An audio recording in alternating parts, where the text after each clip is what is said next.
Assalamualaikum warahmatullahi wabarakatuh. Hari ini kita akan masuk di pertemuan ketiga mata kuliah riset operasional. Untuk materi ketiga kali ini, kita akan lanjutkan materi pada pembahasan pertemuan kedua pekan lalu. Pekan lalu, di pertemuan kedua kita sudah bahas tentang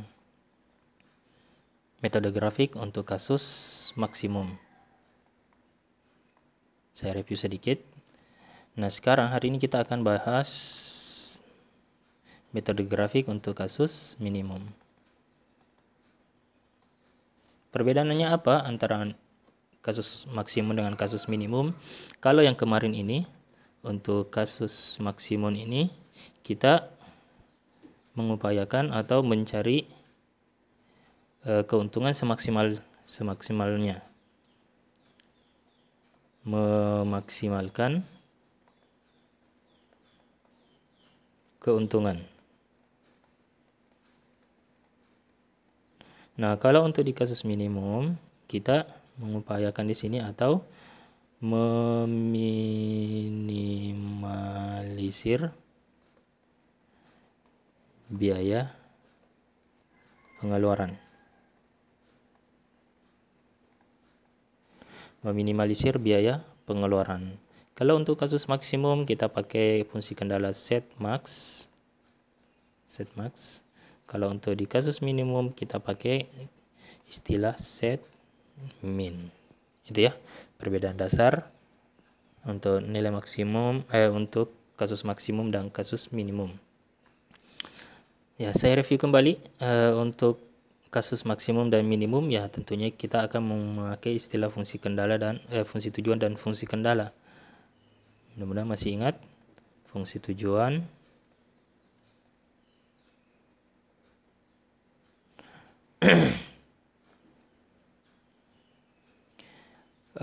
Secara umum bentuknya ya seperti ini ya, set sama dengan C1 X1 ditambah dengan C2 X2. Kalau kasusnya maksimum ya kita pakai max di sini. Kalau min ya kita pakai set min. Fungsi kendalanya ini secara umum juga. Untuk fungsi kendalanya, misalnya kendala pertama A11 A11 X1 tambah dengan A12 X2, entah itu besar sama dengan atau kecil sama dengan B1. Kendala kedua misalnya A21 X1 ditambah dengan A22 X2, entah dia besar sama dengan atau kecil sama dengan B2. Konstran ketiga misalnya A31 X1 ditambah dengan A32 X2, apakah dia besar sama dengan atau kecil sama dengan B2, dan seterusnya. Jadi untuk metode grafik itu baik di kasus maksimum atau kasus minimum, dia hanya terbatas pada dua variabel. Yang mana dimaksud dua variabel tersebut? Dia lain adalah yang ini, X1 dan X2, artinya terdiri dari dua variabel. Adapun untuk kendala itu tidak mesti harus dua. Kendala itu tidak mesti harus dua. Nah, contohnya seperti ini, bisa saja 3 nanti kendala yang kita dapatkan. Yang jadi patokannya adalah variabelnya. Kalau dua variabel itu berarti bahwa metode grafik masih bisa kita gunakan. Kapan lebih dari dua variabel, maka metode grafik tidak berlaku lagi. Mau tidak mau kita pakai metode simplex. Nanti kita akan pelajari juga metode simplex. Nah, sekarang kita masuk di metode grafik.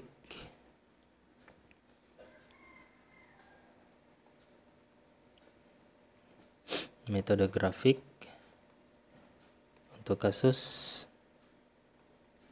minimum.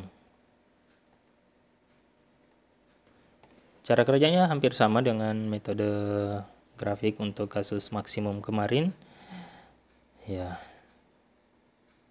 Cuman kalau di kasus maksimum kemarin kita mencari nilai yang paling besar ya, set max-nya. Adapun kalau yang di sini set min-nya kita cari nilai yang paling kecil. Untuk lebih jelasnya kita bahas satu contoh soal. Oke, soal yang kita bahas ini.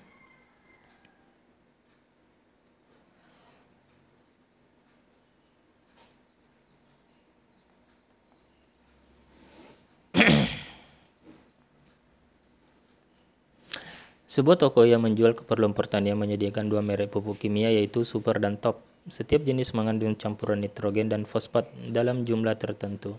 Jadi toko tersebut menjual dua merek pupuk kimia ya. Yang dijual adalah ini Super dan Top. Adapun nitrogen dan fosfat itu tidak dijual secara sendiri. Nitrogen dan fosfat itu baru bisa kita dapatkan apabila kita membeli dalam bentuk pupuk Super dan Top. Seorang petani membutuhkan paling sedikit 16 kg nitrogen dan 24 kg fosfat. Jadi ingat, nitrogen dan fosfat itu terkandung di dalam Super dan Top dan kita tidak bisa membeli nitrogen terpisah sebanyak 16 kg, 24 kg fosfat secara terpisah juga tidak bisa. Kita harus beli dalam bentuk jenis pupuk Super dan jenis pupuk Top. Seorang petani membutuhkan paling sedikit. Kalau dikatakan paling sedikit, ya minimal sekali 16 kg. Boleh sama dengan 16, tapi tidak boleh kurang dari 16. Boleh sama dengan 16, 17, 18, 20, 100, 1000, dan seterusnya. Yang jelas tidak boleh lebih kecil dari 16, paling sedikit ya, kata kuncinya paling sedikit. Dan 24 kg fosfat, paling sedikit 24 artinya tidak boleh 23, boleh 24. 24, 25, 26 dan seterusnya untuk lahan pertaniannya. Harga pupuk Super dan Top masing-masing $6 dan $3. Jadi harganya ini $6, ini $3. Bantulah petani yang ingin mengetahui berapa sak masing-masing pupuk Super dan Top yang harus dibeli agar total harga pupuk mencapai minimum dan kebutuhan pupuk untuk lahannya terpenuhi. Yang pertama, kita tentukan dulu fungsi tujuannya. Untuk fungsi tujuannya set min, kan ini kasusnya min ya, minimum, kasus minimum. Jadi kita pakai simbol set min. C1X1 ditambah dengan C2X2. C1X1 ditambah dengan C2X2. Untuk X1 ini, kita sudah tahu bahwa kasus ini menggunakan dua variabel ya. Ini variabel pertama, X1. Ini adalah variabel keduanya, X2. Pertanyaannya, untuk mengisi C1 di sini, C1 itu adalah biaya tiap pembelian satu sak pupuk Super. Berapa biayanya? Harga pupuk Super adalah $6. Jadi di sini adalah 6X1 ditambah dengan pupuk Top harganya adalah 3X2. Jadi ini adalah fungsi tujuannya. Set min sama dengan 6X1 ditambah dengan 3X2. Selanjutnya fungsi kendala.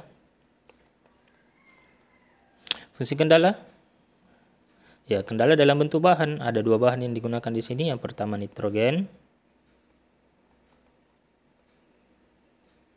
Bentuknya yaitu titik-titik X1 ditambah dengan titik-titik X2. Entah itu besar sama dengan atau kecil sama dengan B1. Anggap di sini A11 saya tuliskan, kemudian A12. Oke. Pertanyaannya untuk X1 ini kan adalah pupuk Super. Berapa nitrogen? Ini kan mengenai masalah nitrogen. Berapa nitrogen yang dibutuhkan dalam satu sak pupuk Super? Tidak lain adalah 2. Jadi kita hapus di sini. Kita ganti dengan 2. Kemudian berapa untuk X2 ini kan adalah pupuk Top. Ini menyangkut masalah kendala nitrogen. Jadi semuanya tentang nitrogen di sini. Jadi saya hapus A2-nya di sini. Berapa nitrogen yang terkandung di dalam satu sak pupuk Top tidak lain adalah 4. Ya, misalnya nitrogen semua. Kemudian seorang petani membutuhkan paling sedikit 16 kg nitrogen. Oke. Saya hapus ini. 16 kg di sini. 16. Pertanyaannya, kalau dikatakan paling sedikit artinya tidak boleh kurang tapi boleh lebih. Paling sedikit 16 masuk 16, maka saya hapus ini. Jadi di sini harusnya lebih besar dan masuk 16 sama dengan 16. Oke, seperti itu. Selanjutnya, kendala fosfat. Ini kendala fosfat. Oke, 4x1 ditambah dengan 3x2 lebih besar sama dengan 24. Kendala non negatif.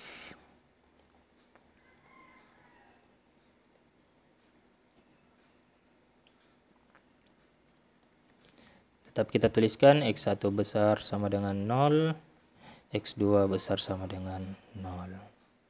Nah, seperti itulah formula linear programmingnya. Nah, selanjutnya kita akan tentukan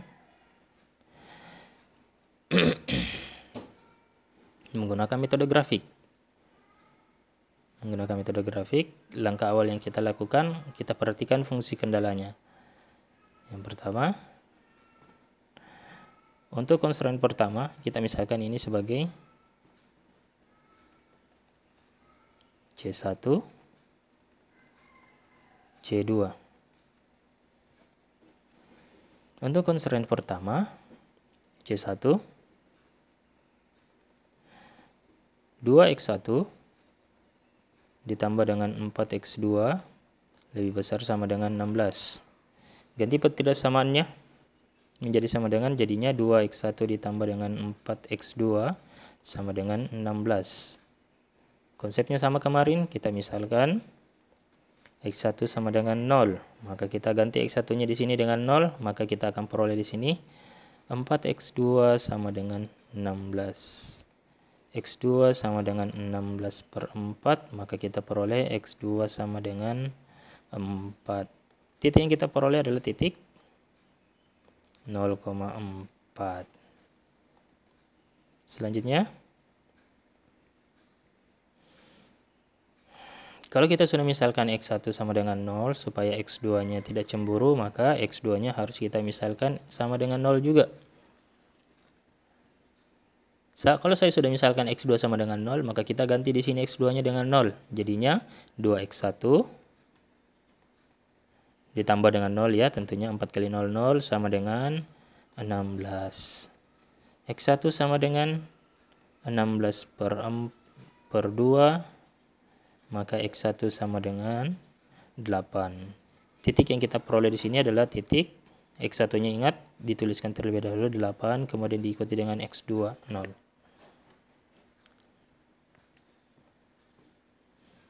Selanjutnya,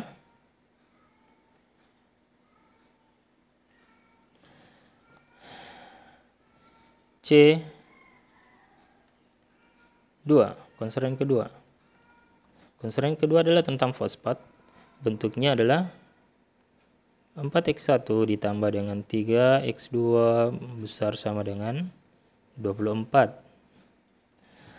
Ganti petidaksamaannya dengan sama dengan, jadinya 4x1 ditambah dengan 3x2 sama dengan 24. Kita misalkan lagi. x1 sama dengan 0. Boleh x2 dulu sama dengan 0. Setelah itu x1 sama dengan 0, tidak masalah. x1 sama dengan 0, maka kita peroleh di sini. Tentunya di sini 4 kali 0, 0. Jadinya bersisa 3x2 sama dengan 24. x2 sama dengan 24 per 3, maka kita peroleh x2 sama dengan 8. Karena 8 kali 3 sama dengan 24. Titik yang kita peroleh pada konstruksi kedua ini adalah titik 0,8. Selanjutnya,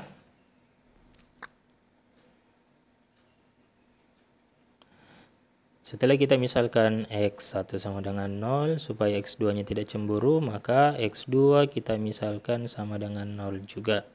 Adil. x2 kita misalkan sama dengan 0 di sini, maka bersisa 4x1 ditambah dengan 0 tentunya sama dengan 24.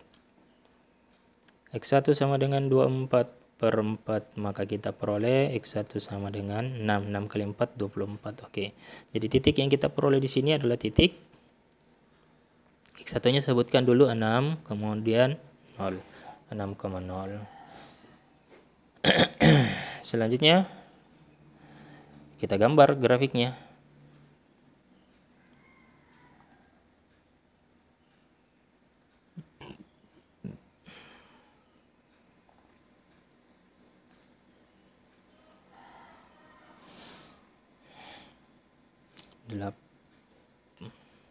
Titik Y paling tinggi ada 8. Oke, 8, 6, 4, 2, 1, 0.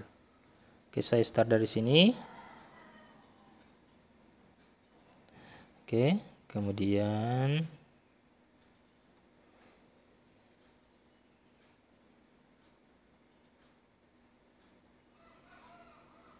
oke.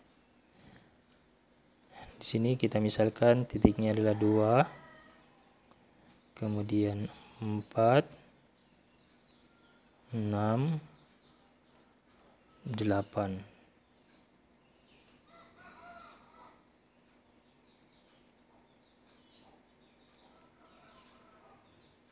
Oke, 2, 4, 6, 8.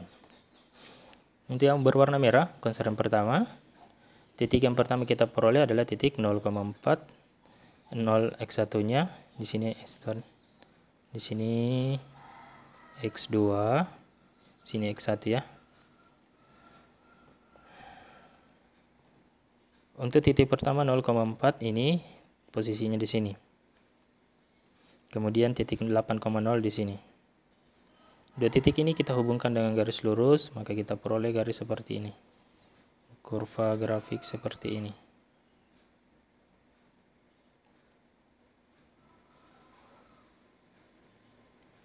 Oke.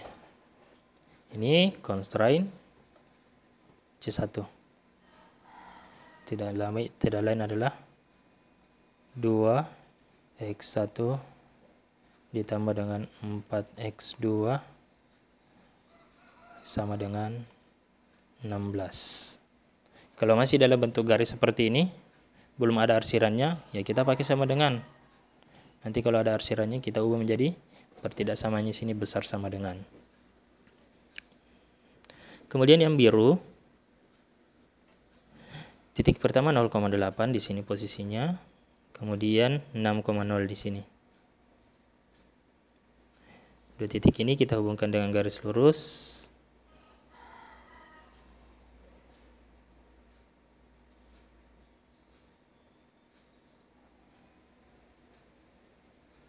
Oke.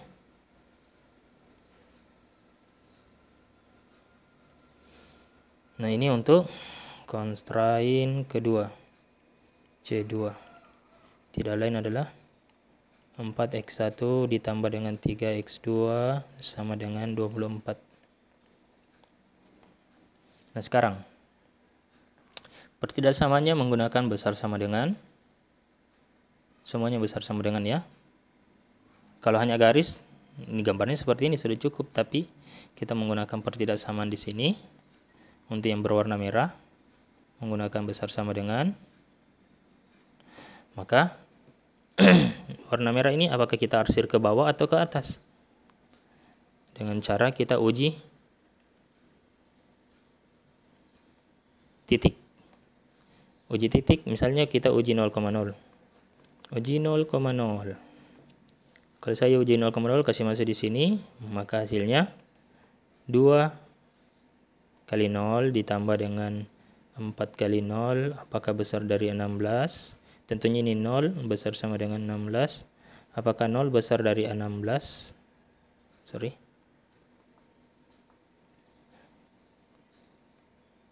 Atau 0 sama dengan 16. 0 besar dari 16, salah. 0 sama dengan 16, salah juga. Salah atau salah, maka pernyataannya salah. 0,0 itu berada pada titik sini. Jadi kalau pernyataannya salah, maka kita arsir sebaliknya. Tidak mungkin arsirannya melalui 0,0. Jadi mau tidak mau kita arsir ke atas. Jadi arsirannya ini ke atas ya.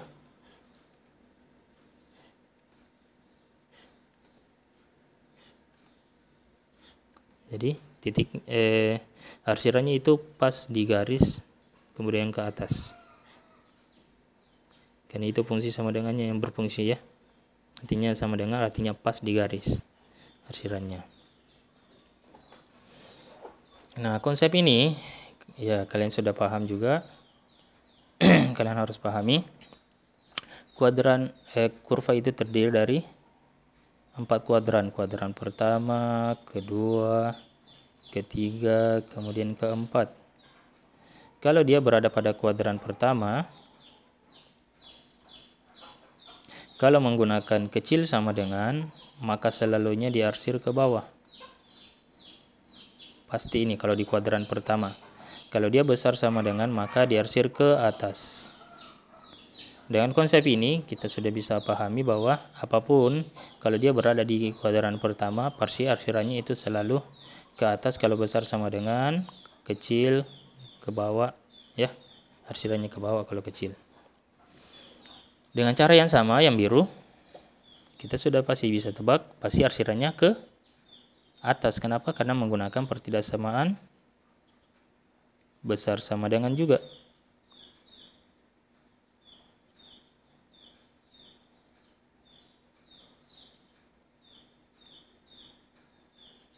Oke.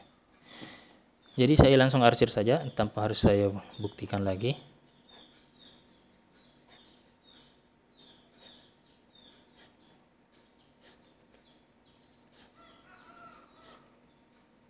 Pas di garis juga ya. Oke.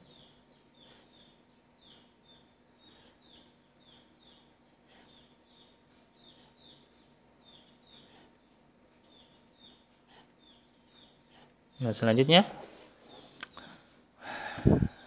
kendala non negatif selalu X1 besar sama dengan 0. Nah, kalau X1 besar sama dengan 0, ini X1-nya besar sama dengan 0, jadi pasti arahnya selalu ke kanan. Dari 0 di sini besar sama dengan 0 artinya positif. 1, 2, 3, 4 dan seterusnya. Tidak mungkin ke sebelah kiri. Jadi kita arsir ke kanan ya.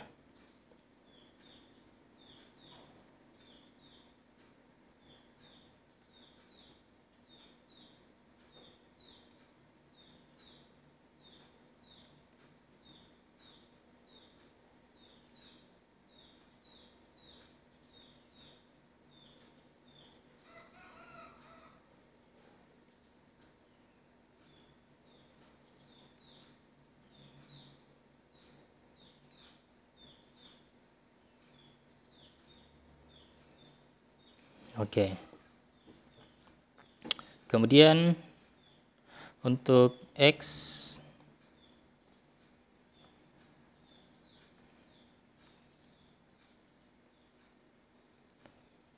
kendala non negatif kedua, X2 besar sama dengan 0.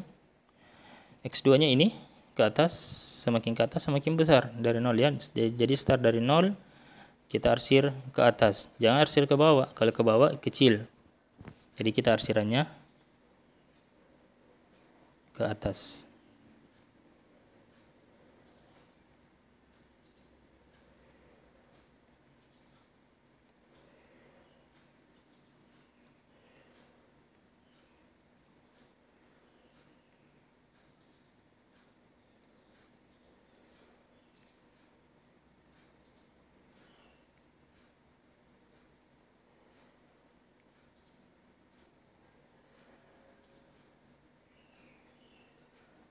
Nah, seperti itu.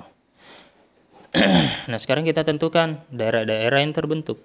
Daerah-daerah yang terbentuk itu, ya kemarin saya mulai dari sini ya. Adapun untuk daerah-daerahnya terserah Anda. Mau mulai dari bawah, dari samping, dari tengah, terserah. Dari atas boleh. Kalau misalkan saya mulai dari atas, di sini 1, 2, 3, 4, 5, 6, 7, kemudian 8, 9, 10, 11. Jadi ada 11 juga daerah yang terbentuk. Nah, selanjutnya kita tinggal mengecek daerah yang paling banyak arsirannya.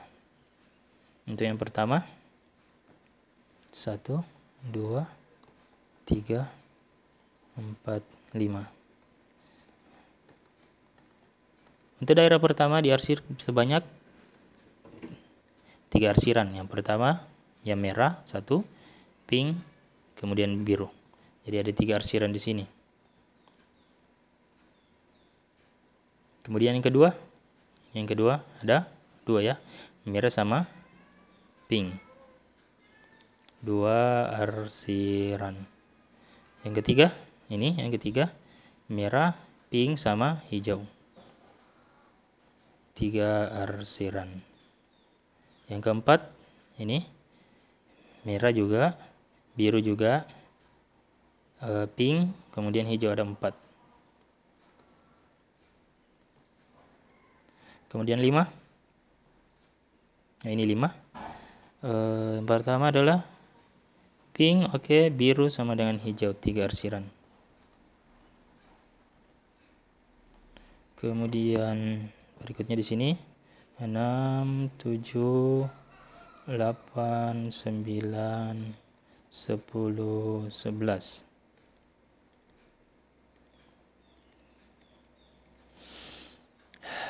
Untuk yang keenam, ini 6, ada 2 arsiran. 7, 1 arsiran. 8, tidak ada.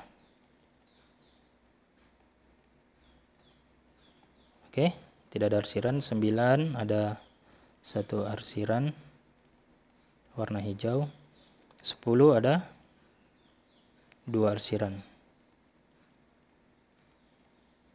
11 ada 3 arsiran.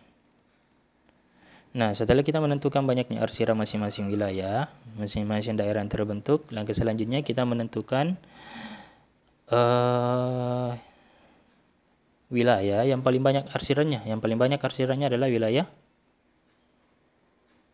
keempat. Jadi inilah daerah hasilnya. Jadi kita stabilo di sini. Inilah daerah hasilnya.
Oke.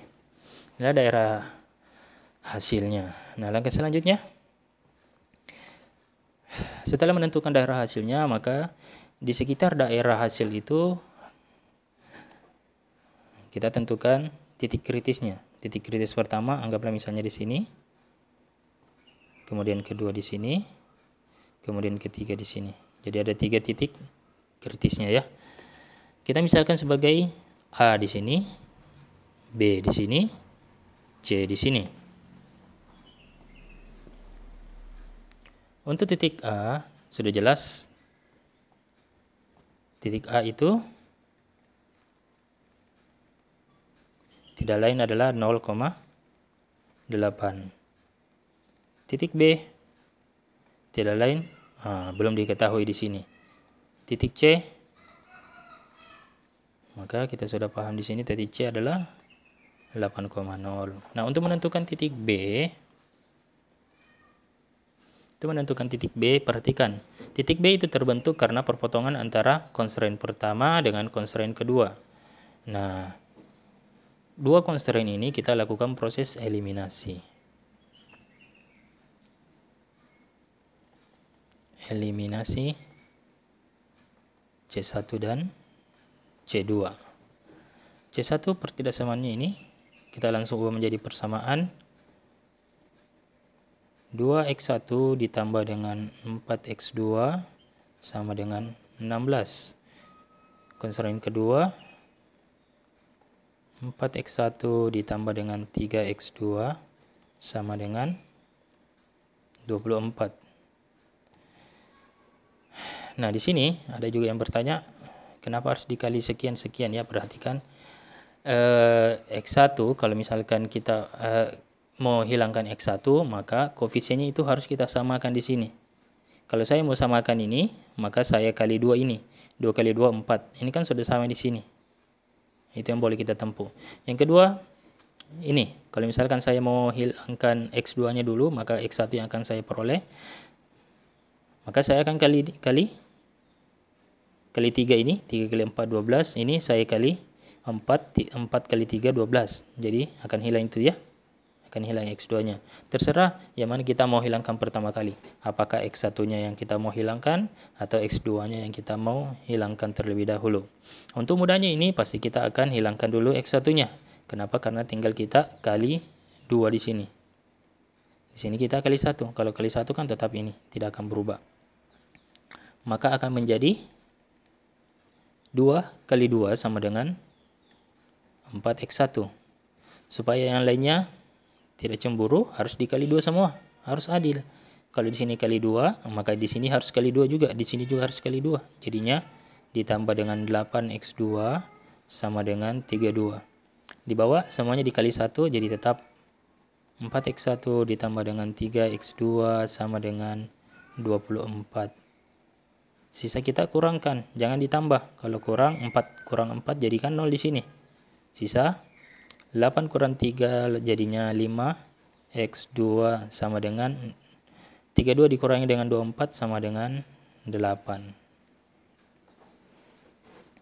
Jadi kita peroleh di sini X2 sama dengan 8 per 5. Atau X2 sama dengan 1,6. 3, 5 ya, 30 ya, 30 bagi 5, 6. Oke, 1,6. Selanjutnya kita lakukan proses substitusi. Pertanyaannya, boleh tidak kita lakukan eliminasi 1 dan 2 juga? Boleh. Untuk mendapatkan X1-nya bisa. Artinya ini kita kali 3, ini kita kali 4. Jadi akan hilang ini. Jadi akan bersisa X1.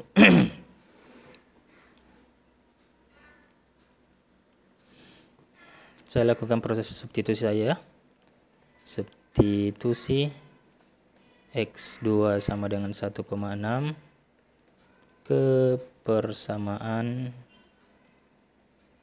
C1. 2x1 saya tuliskan ulang di sini. 4x2 sama dengan 16. Boleh juga ke C2, nggak masalah. Hasilnya pun akan sama. Silahkan dibuktikan sendiri. 2x1 ditambah dengan 4 dikali dengan 1,6 sama dengan 16. 2x1 sama dengan 16. Kemudian dari positif berada di ruas kiri berpindah ke ruas kanan, maka akan berubah tanda menjadi negatif. Dikurangi dengan 4 kali 1,6. 2x1 sama dengan 1,6 kali 4, 1,6 kali 4, 6 kali 4, 24, simpan 2, 4 kali 1, 4, 56, 6,4. 16 dikurangi dengan 6,4. 2x1 sama dengan 16 dikurangi dengan 6,4. sama dengan di sini kan 0 ya, 16,0.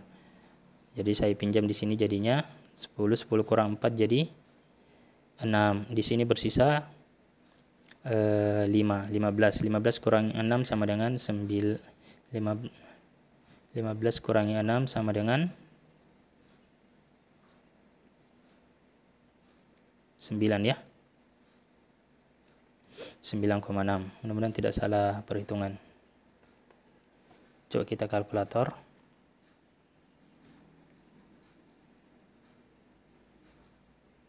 Tadi ini ya, 8/5.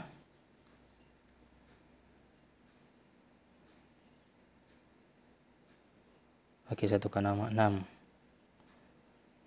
1,6 kali 4. Oke, 6,4. Oke, ini. Selanjutnya 16 dikurangi dengan 6,4 sama dengan 9,6. Nah, selanjutnya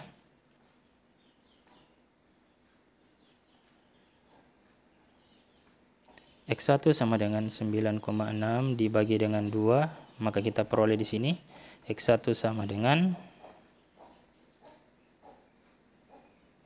dibagi dengan 2, maka kita peroleh 4,8.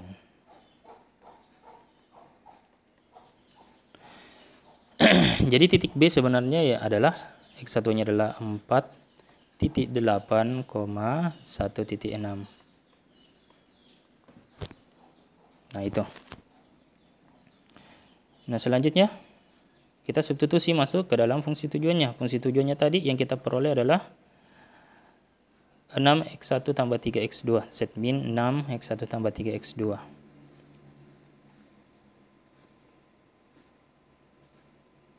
Set min 6x1 ditambah dengan 3x2.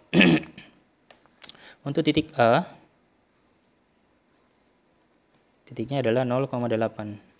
Kita masukkan dalam fungsi tujuannya, jadinya set min sama dengan 6 kali 0 ditambah dengan 3 kali 8. Hasilnya sama dengan 24. Tentunya di sini dalam bentuk dolar ya. Biaya yang dikeluarkan yang pertama ini. Kemudian B. B itu adalah 4,8,1,6. Maka set min yang kita peroleh 6 dikali dengan 4,8 ditambah dengan 3 dikali dengan 1,6.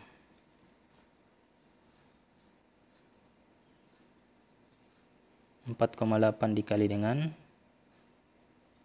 6 sama dengan 28,8 ditambah dengan 3 kali 1,6 tidak lain adalah 4,8. Kita jumlahkan jadinya 1,6 tadi ya, kali 3, 4,8, kemudian ditambah dengan 28,8, hasilnya sama dengan 33,6. Tentunya dalam dolar. Terakhir, titik C adalah 8,0. Maka kita peroleh di sini set min sama dengan 6 kali 8 ditambah dengan 3 kali 0. Jadinya adalah 6 kali 8, 48 dolar. Nah, karena ini adalah kasusnya kasus maksimum, maka kita mencari nilai yang terkecil. Nilai Z min yang terkecil. Mana yang paling kecil?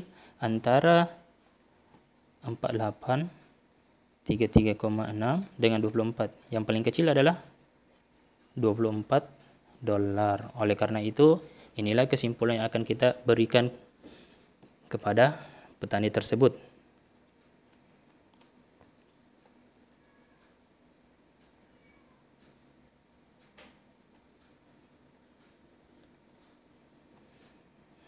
Kesimpulan.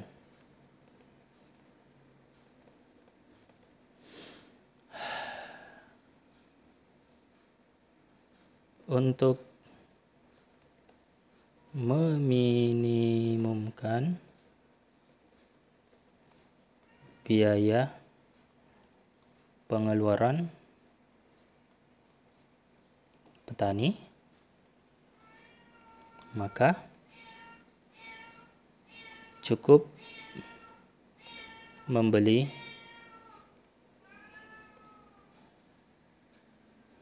X2.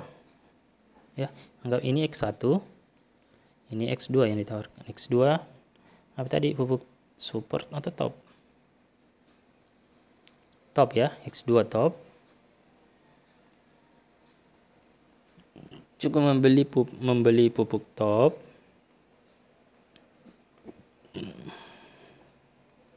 dalam kurung X2 ya, sebanyak 8 zak tanpa harus membeli pupuk super dengan biaya yang dikeluarkan sebanyak atau sebesar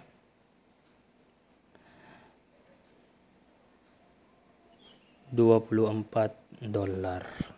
Nah, seperti itulah kesimpulannya. Jadi dia tidak perlu membeli X1 adalah super, X2 adalah top. Tidak perlu dia beli super, dia cukup membeli 8 sak pupuk top.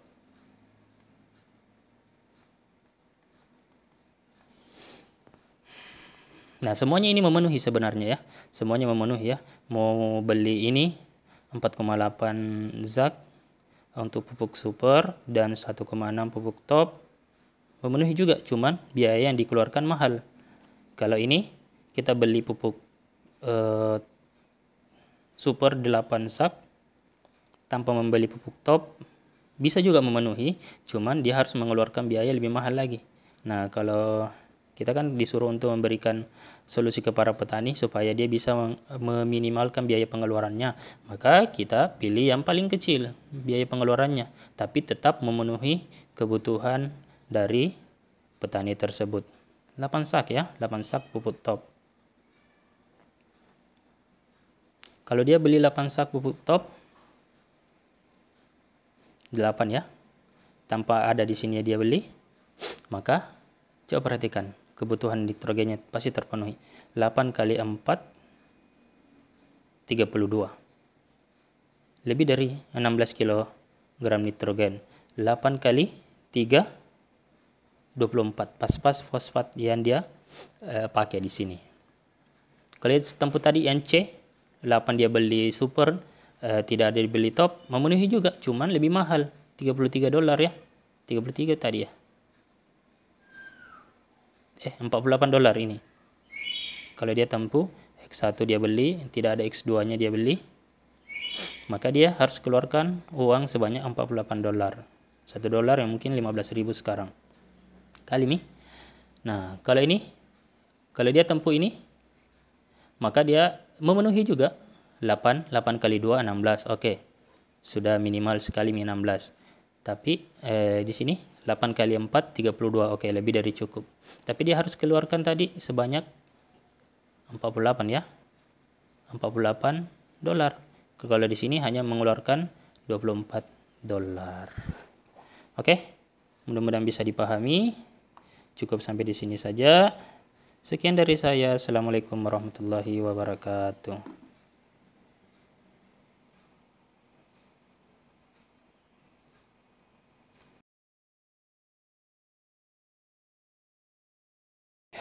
Oke, sedikit tambahan lagi. Coba kita buktikan menggunakan software aplikasi Form for Windows.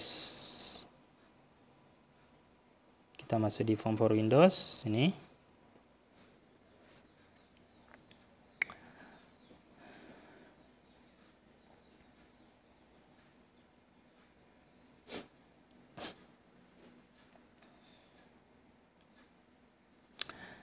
Pertama kita pilih linear programming, langkah selanjutnya pilih file, kemudian new. Oke, create dataset for linear programming. Nah, yang pertama tadi. Oke.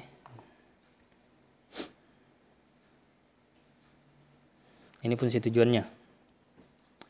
Ya, ini tadi tentang toko ya. Toko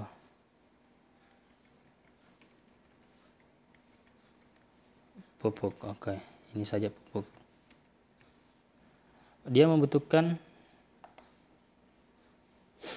dua constraint. Constraint pertama, constraint kedua. Oke, sudah pas ini. Kemudian variabel juga dua. Kemudian maximize. Oke. Objektifnya minimize ya, sorry. Minimize kita pilih. Setelah itu tekan tombol. Oke. Nah, langkah selanjutnya masukkan di sini fungsi minnya, set minnya adalah 6. Kemudian di sini adalah 3. Selanjutnya di sini constraint pertama kita bisa ganti di sini nitrogen.